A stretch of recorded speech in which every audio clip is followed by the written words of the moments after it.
Apa kabar anak-anakku yang solih dan solihah? Semoga kalian semua dalam keadaan sehat dan selalu berada dalam lindungan Allah Subhanahu wa taala. Sebelum kita mulai pembelajaran, terlebih dahulu marilah kita berdoa kepada Allah Subhanahu wa taala. Semoga kita diberi kemudahan dalam belajar dan ilmu yang bermanfaat. Bismillahirrahmanirrahim.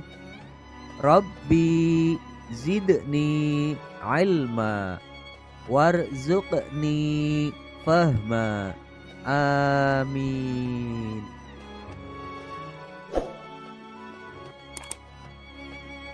Anak-anak, kali ini kita akan belajar pelajaran 5. Temanya Rasul Allah idolaku, dengan subtema kisah teladan Nabi Dawud alaihissalam. Perhatikan kisah Nabi Dawud alaihissalam berikut. Nabi Dawud alaihissalam adalah salah satu seorang nabi yang berasal dari Bani Israel, yaitu dari Sibit Yahuda.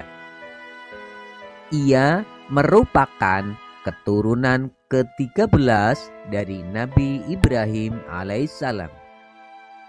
Dawud hidup pada masa Raja Talut yang beriman dan Raja Jalut yang kafir. Ketika Nabi Dawud alaihissalam masih remaja, terjadilah peperangan antara tentara Talut yang beriman dan tentara Jalut yang kafir. Raja Talut berada di tengah-tengah kaum Bani Israel dengan membawa strategi perangnya. Dia memilih 7.000 orang sebagai prajuritnya. Salah satunya di antara mereka terdapat seorang pemuda yang bernama Dawud. Keesokan harinya, Talut berangkat berperang. Di tengah-tengah perjalanan dengan udara gurun yang kering dan panas, membuat mereka kehausan, bahkan bekal yang dibawa kehabisan. Kemudian Talut mengistirahatkan tentaranya di tepian sungai. Dan ia memerintahkan kepada tentaranya agar tidak berlebihan dalam minum air, dan jika ada yang melanggarnya, maka dia bukan pengikutnya lagi.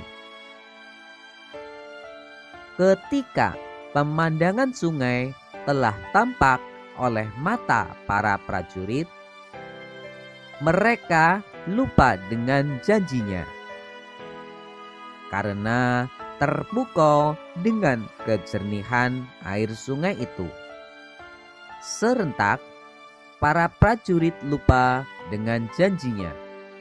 Bahkan beberapa di antara mereka menyeburkan dirinya ke dalam sungai dan minum sepuasnya. Hanya tinggal sedikit saja prajurit yang teguh dengan pendiriannya, termasuk Dawud. Akhirnya Talut melanjutkan perjalanannya dengan sedikit tentaranya dan meninggalkan tentaranya yang melanggar. Strategi diatur dengan sangat rapi oleh Talut. Ketika telah tampak Raja Jalut dan tentaranya, Raja Talut dan para prajuritnya berdoa di dalam hati. Ya Rabbana, tuangkanlah kesabaran atas diri kami, dan kokohkanlah pendirian kami. Dan tolonglah kami terhadap orang-orang yang kafir. Dengan kondisi tentara Raja Tolut yang kehausan menjadikan semangatnya mereka semakin berkobar.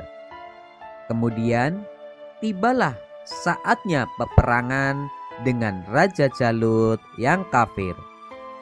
Banyak korban yang berjatuhan dari pihak Raja Jalut.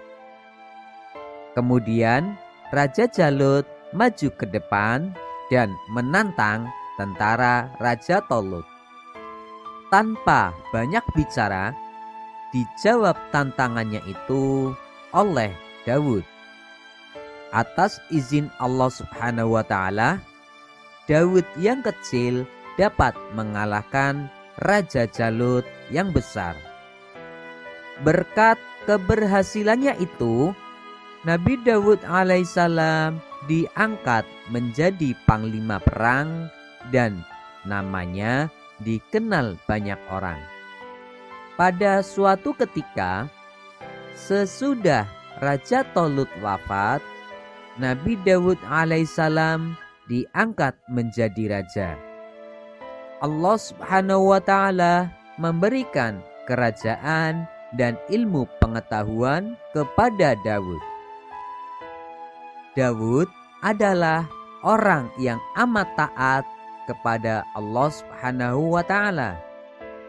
Beliau mempunyai kekuatan dalam beribadah, terutama sholat malam, dan berpuasa separuh tahun, yaitu sehari berpuasa, sehari berbuka, berselang-seling, serta banyak amal soleh. Karena keberaniannya yang luar biasa itu, beliau tidak melarikan diri ketika bertemu dengan musuh. Kemudian Allah Subhanahu wa Ta'ala mengangkatnya menjadi rasul dan memberikan karunia yang agung, yaitu Kitab Zabur. Kitab Zabur adalah salah satu mukjizat Nabi Daud alaihissalam.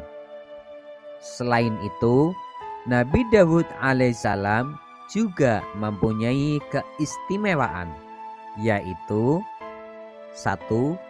Mempunyai suara yang sangat merdu. Suaranya tidak ada bandingannya dari dahulu sampai dengan sekarang.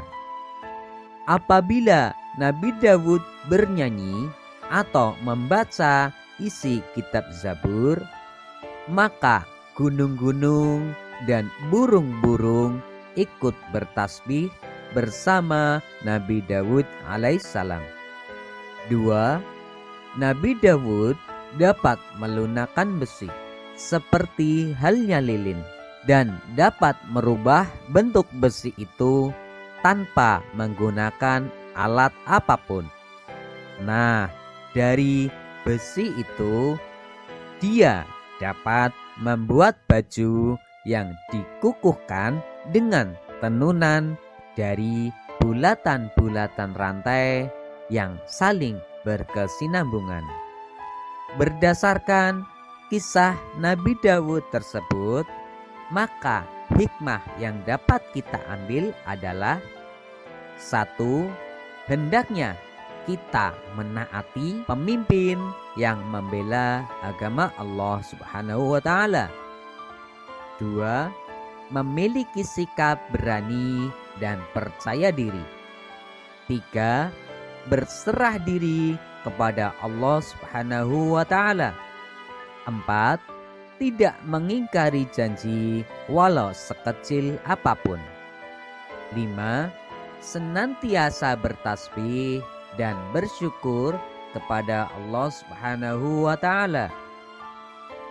Anak-anakku yang solih dan solihah, setelah kalian melihat dan mendengar video ini, ayo jawablah pertanyaan-pertanyaan berikut. 1. Nabi Dawud alaihissalam adalah keturunan.